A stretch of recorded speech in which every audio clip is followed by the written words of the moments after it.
evening, YouTube. You guys are now watching another segment of TheCaliEffect, King of Games. And today we're going to be watching an epic showdown between both Tier 1 decks, very good meta decks, Pendulum Magician versus pure Lightsworn. Now, the reason why I say this is pure Lightsworn is because you're not going to see any zombies. You're not going to see anything completely out of the ordinary. This is legit Lightsworn. And yes, it is competitive. If you guys would like to see a deck profile of this Lightsworn variant, then boop, right there, click on that annotation. It'll take you to the deck profile, and then there's also a combo tutorial as well. If you guys would like to see a competitive version of the Pendulum Magician deck profile as well, go ahead and click on that like button, subscribe, and notify. But more importantly, if this does get at least 100 likes, then yes, we will be doing that Pendulum Magician. So definitely show your support down below in the comment section, as well as do those things before I'm gonna lose out. The Lightsworn deck is being piloted by me, and I'm going to lose out to the dice roll by 1. I roll the 9, he rolls the 10. He's going to activate Abyss Actor Curtain Raiser, and this is one of the new tricks that the Pendulum Magician does have up its sleeve. When it's in the scale, you can special summon itself to the side of the field, so it's a pretty good card for getting your Pendulum monsters to the side of the field, so you can make the next most important card, which is Electromite. And now, what Full Metal Fool's Electromite does is that when it's summoned, you can place a Pendulum monster from your deck to your Pendulum scale, and that is important because its other effects are just even more critical. Another effect is you can destroy one card you control to add a card from your extra deck to your hand, and with Star Pendulumograph, he is allowed to activate multiple effects. He's going to destroy his Black Fang Magician, add his Astrograph Sorcerer. Astrograph Sorcerer then triggers because he did destroy a card, and then Star Pendulumograph also triggers to search another card from his deck to his hand, and that is just crazy consistency, being able to add all of those cards from his deck to his hand just by link summoning into the Electromite, and he still hasn't Pendulum summoned yet, gives this deck the necessary tools that it needs to be a meta contender. Xander Rosendale is a really good player, and he orchestrates his deck just so masterfully. Also, when a card is sent to your graveyard, or a Pendulum card is sent to your, when a Pendulum card is destroyed, Electromite gains you a draw. So that's just another one of the great things Electromite does. It rewards you for playing the deck of Pendulums, and then it rewards you again for playing him. He's going to go ahead and activate Wisdom Mind Magician to search Oath Dragon Magician, and the reason why he does this is because he's then going to use Oath Dragon Magician to add Wisdom Mind Magician from his extra deck to hand. So as you guys know, when you guys Pendulum summon from your extra deck to your side of the field, you can only Pendulum summon to your main or to your extra monster zone, or where link arrows point to. Seeing that he does have Electromite on his field, he can only special summon 2 monsters from the extra deck to the side of the field. But with Oath Dragon Magician, it allows him to void skip basically that phase, because it adds one of the monsters from his deck or from his extra deck to his hand. So essentially, he got the Pendulum summon 3 cards from his extra deck, even though one of them essentially wasn't from his extra deck. So he's going to go ahead and Pendulum summon 4, and he's going to be doing some really crazy things. He's going to make the Deco Baguska lock that the Pendulum Magician is so famous for. But even more importantly, after the game, Xander explained that he could have went further. And I'll be able to explain that to you guys in a little bit. First of all, he's going to use the Curtain Raiser and Electromite to make the Deco Talker. Then he's going to use the Wisdom Eye and the Black Fang to make the Baguska. And the Baguska is a really problematic card for the Lightsworn strategy, but we'll talk about that a little later. What I want to talk to you guys about is what he could have done further.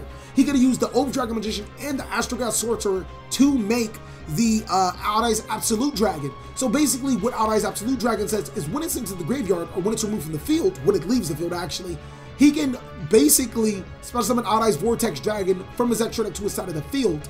Now that is really good, because basically he's saying, even if you do break my board, I'm going to scrape you, because you're gonna have to do with an Odd Eyes Vortex Dragon now. I'm gonna activate Solar Recharge, milling 3 cards from the top of my deck to add Raiden, Hand of Lightsworn, and then another Solar Recharge, really trying to dig out how to get over this Baguska, because it's a very problematic card. And seeing that if he does so happen to have Time Pendulumograph as well, this game just might be all but lost on the first turn. This deck is extraordinarily well at creating situations that the opponent can't get off, and Lightsworn just might be one of those situations. Lightsworn just might be in one of those situations. My apologies. I'm gonna go ahead and activate Pot of Desires, and if I remember this Desires, I banish absolutely nothing problematic. Every single card that was banished through the effects of Pot of Desires did not matter. The drawing 2 cards also did not matter, because I didn't draw exactly what I needed to continuously go. Basically, essentially, I needed to make at least 3 monsters on the board with different names that would have been able to get over the Baguska. Now, I had 2 monsters with Lumina and Trick Clown in my hand. Being able to summon Lumina, get Seals to Defense, or be able to activate its effect to pitch the Trick Clown, to summon a Trick Clown, even though they're both Spellcaster monsters and I couldn't make the domain anyways, I would have at least had some solace and monsters on the board. And hindsight is always 20/20, but you gotta really think. Had I been able to get over the Baguska, I think we would have been in a better situation, but he did have time pendulum left, so I'm really wasting my time right here. We're just going to go ahead and scoop the game and give it to him. He reveals you the time pendulum graph. We're going into game 2. This deck is still really good, even with the hits to it inside of the February 5th, 2018 format. All right, so looking at game 2, Metalfoes hold that 1 advantage, and yes, we're playing best of 3, so if Metalfoes, or not Metalfoes, if Pendulum Magician can secure this game, then no, maybe the claims that Lightsworn is competitive wouldn't be true, because that was a complete scrape in the game 1. Lightsworn has the ability to go first, and starting off with a Solar Recharge, sending Lightsworn Lumina Shaman, and milling Scorpius Scorpio and Left Arm Offering, so charge the Light Brigade to send Wolf, a Orbital Highlander, and a Brilliant Fusion to the graveyard to add possibly, no, a Minerva from the deck to the hand. And Minerva is a pretty decent card when it's sent from the deck or hand to the graveyard. You get to send an additional card to the graveyard. You might want to watch that card as it's pretty important. So Solar Recharge is going to send the Minerva to draw 2 cards and then mill 2 additional cards.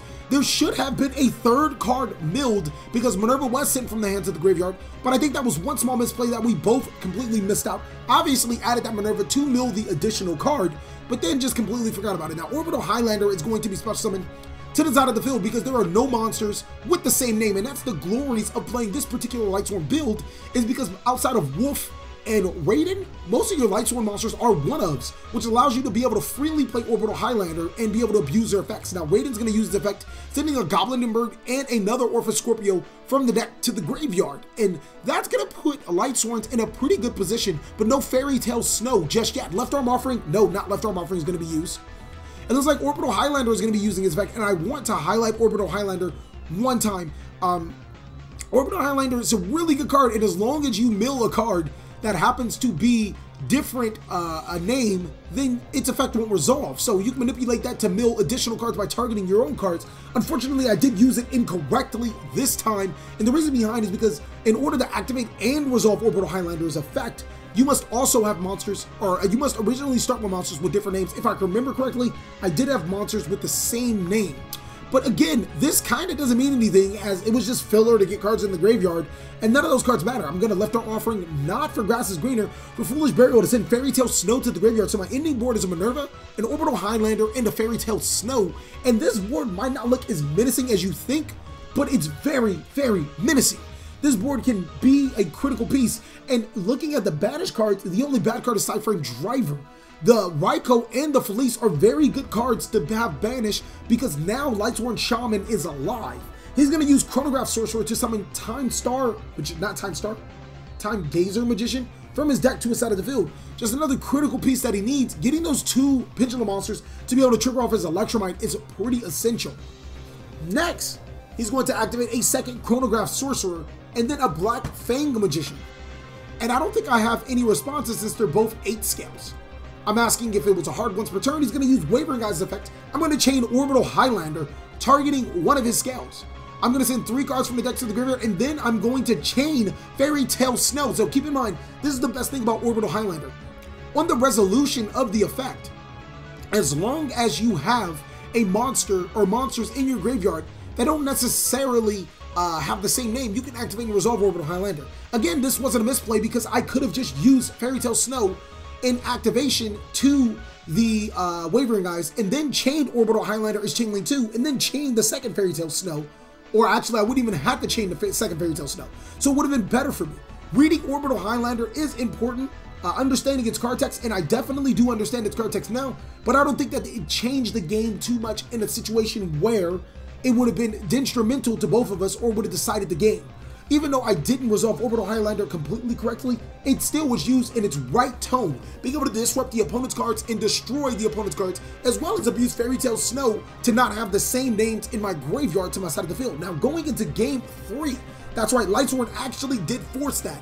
Being able to mill so many cards, I mean, I was at a point in time where I left arm offering for Foolish Burial because I couldn't left arm offering for that Grass is Greener. I milled more cards than he had in his deck. I couldn't mill a single card off of that Grass is Greener. And that was no Grass is Greener, no other type of milling tactics, just using your regular cards to gain their effects. This time around, he's going to make Electromite again. And I'm going to go ahead and Cypher and Gear Gamma the Electromite effect to place in the Pendulum scale. Now, hindsight's always 20/20, but I think I should have waited for the Electromite to use this effect to destroy, to add, in order to stop it with the Cypher and Gear Gamma. He's going to go ahead and set up scales. And the main reason why I say this is because the Pendulum Metalfoe deck isn't stopped necessarily by one hand trap. This deck is really good. If you stop with one hand trap, it can probably make another board or some other board that'll help it greatly. And as we can take a quick peek in his hand, he has a Wavering Guys in hand. So he's going to be able to make some type of board. He's going to be able to do something. So he's going to go ahead and add with the effect of Overdragon Magician. And then he can Pendulum Summon into another Electromite if he chooses to do so. And that puts me in trouble, because then he can gain Electromite's effect yet again to destroy, to add. Now, he can't activate the effect to search because Electromite is a hard once per turn, but he didn't hard once per turn the other one. He's going to go ahead and Wavering Eyes his scales, and he's going to add Astrograph Sorcerer. Astrograph Sorcerer is then going to chain its effect to summon itself.